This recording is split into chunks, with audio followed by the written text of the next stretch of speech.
Bueno, continuamos con la segunda parte de la entrevista. Nos estabas explicando de la parte del texto. Claro, te estaba explicando los tipos de editor que existen. El editor en jefe, el editor en sí, el editor de texto, el editor de estilo, que es el corrector de estilo, y nos faltaría un editor de pruebas, que normalmente acá sí lo hace, o el corrector de estilo no, pero sí lo hace el editor cuando tienes un editor. Entonces, ¿qué sucede? Que este corrector de pruebas es el que se encarga de todo el proceso dentro de la imprenta, y por lo general mira si es que tiene pues problemas de color, problemas de posición, problemas de todo, y puede incluso parar este proceso y decir un momentito, acá hay que volverlo a hacer. Cualquier libro que tú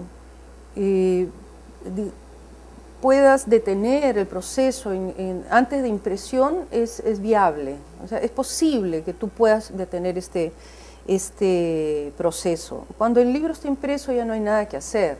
Quiere decir que si tú tienes un error, el error se multiplica por la cantidad de veces que se reproduce el libro. Si tú tienes un tiraje de 1000 libros, tienes este pequeño error por 1000. ¿Se cometen errores? Siempre se cometen errores en los libros. Últimamente hay algunas editoriales que tratan de disminuir los textos, la cantidad de palabras, y aumentar ilustraciones. ¿Tú crees que eso es adecuado en los libros, sobre todo en los libros infantiles? Hay algunas editoriales que están tratando de aumentar la cantidad de textos y no disminuirlos. ¿Cómo ves esos productos? Eso es una pregunta que tiene varias respuestas. Primero, como dije en algún momento, tú para hacer un libro tienes que hacer primero un proyecto. Dentro del proyecto tienes que saber cuál es el objetivo y a quién va dirigido. Eso es muy importante. Tu público objetivo, más allá del público que se beneficia o no del texto, tu público objetivo es uno. Entonces, si tú pones muchas ilustraciones, primero que habría que ver qué tipo de libro es, porque puede ser un libro solo de ilustraciones. Hay libros magníficos que no tienen un solo texto, pero tiene que estar muy bien estructurado y muy bien dirigido a tu público.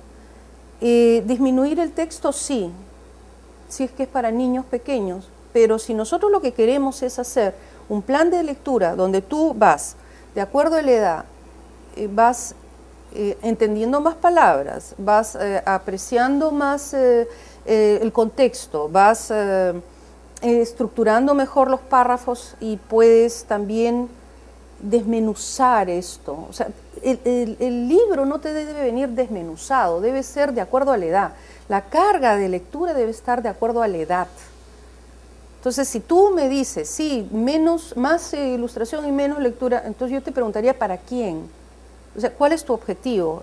Si tu objetivo es que un niño de 8 años lea más, poniéndole más ilustraciones no va a leer más.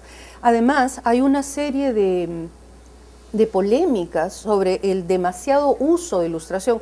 Si tú piensas en la antigüedad del libro infantil, estamos hablando de hace poco más de 250 años, no más, porque antes no habían libros para niños, porque los niños no existían como entidad psicológica, se les trataba como adultos pequeños, punto, ¿no? Entonces los libros eran para adultos y sí, adecuados como tema para niños. Pero casi no tenían ilustraciones, además era muy difícil hacerla. Originalmente las ilustraciones a color eran grabados, o sea, había una serie de problemas técnicos, llamémoslo así, ¿no? Entonces el texto era un texto largo que el adulto leía al niño, y ese también es otro tipo de texto para niños, porque no todos los textos están dirigidos a los niños. Tú puedes...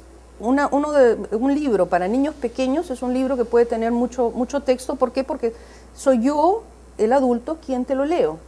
Y tú vas a estar feliz porque es como contarte un cuento largo. Pero si tú vas a leer y eres un niño, tenemos que ver cuál es tu carga, no sé cuánto puedes leer. Y eso es lo que determina el proyecto en sí. O sea, tú haces un proyecto para un libro. no quiero explayarme porque si no, no vamos a llegar a donde tú quieres. Te quería preguntar nuevamente el tema, regresar un poco a esto del tema del editor.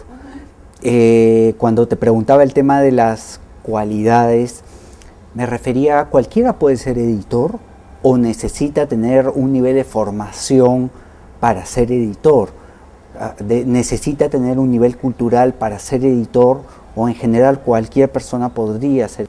Mira, el editor es un profesional y yo lo podría un proceso similar es el de la pintura. Tú puedes pintar, yo también puedo pintar, todos podemos pintar, pero no somos pintores profesionales, o sea, no somos artistas plásticos. Tú puedes ser autodidacta, yo soy autodidacta, porque cuando yo comencé a hacer ediciones, bueno, todavía, las únicas cátedras sobre edición las dictas tú y yo y quizás un par de personas más. Y se ha hecho también una maestría de gestión editorial, que no es la parte de edición. La parte de edición que nosotros hacemos no es la gestión ya es otra cosa. Es el marketing, es la venta, es la cesión de derechos, es otra cosa, ¿no? Es la administración editorial, es la preparación de tus catálogos, tiene otras características. Eso yo lo conozco, pero no me apasiona. Lo que me apasiona es el libro en sí. ¿Cuáles son las características? Bueno, tienes que conocer el proceso. El proceso es complicado y sencillo a la vez. Tú necesitas un original. Sea que tú pidas el original o sea que tú produzcas el original, tú tienes que hacer el proyecto.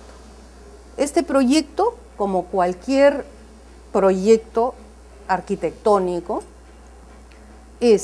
tú determinas cómo va a ser. Entonces después haces un diseño, que en el caso de un edificio lo hace un arquitecto, pero también tienes que hacer la parte de la ingeniería. Y entonces haces un par de modelos, y los modelos son uno gráfico, que en este caso lo hace un diagramador o un diseñador, y un diseño editorial que lo hace el editor, y si ya estamos hablando de una colección, entonces lo puede hacer el editor de texto. Ya no el editor en jefe, sino el editor de texto. Entonces, en este proceso, tú recibes un original, haces el análisis del original, te fijas si está de acuerdo al proyecto, te fijas, no sé, de repente tiene 600 páginas y tú necesitas 250. Entonces tienes que reducir este texto sin que pierda absolutamente sus características intrínsecas de obra completa, ¿no? Lo transformas en 250. Entonces, digamos que le dices al autor, mira, me encanta tu libro, pero no te lo puedo publicar porque es muy grande, muy costoso y no lo voy a poder vender. Necesito que lo reduzcas a 250. Ah, yo no sé hacer eso. Bueno, te vamos a ayudar. Hay gente, el editor, te sugiere qué cosa es lo que tú puedes cortar, no cortar, dónde, ¿no? Porque es una persona que, si bien no necesariamente tiene que tener un título, tiene que saber de libros, tienes que haber leído mucho, tienes que saber, por lo pronto, modelos textuales, que es lo que es una de mis especialidades. O sea, tienes que poder hacer un análisis textual y decir, bueno, acá te sobra, acá te falta, acá, ¿no? Amárralo, acá tienes un estilo diferente, acá tienes esto, acá tienes, se te cae la historia, el final, 20.000 cosas, que son temas que tú puedes determinar leyendo la obra. De ahí, una vez que has dicho, bueno, sí, este es el texto final, está de acuerdo a lo que vamos a hacer, tú agarras este modelo gráfico, que lo hace, como te digo, un diseñador, ya no lo hace el editor.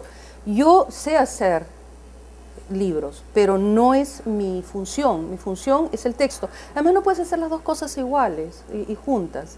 Tienes que dedicarte, como en toda profesión, solamente a una cosa, y en este caso la edición.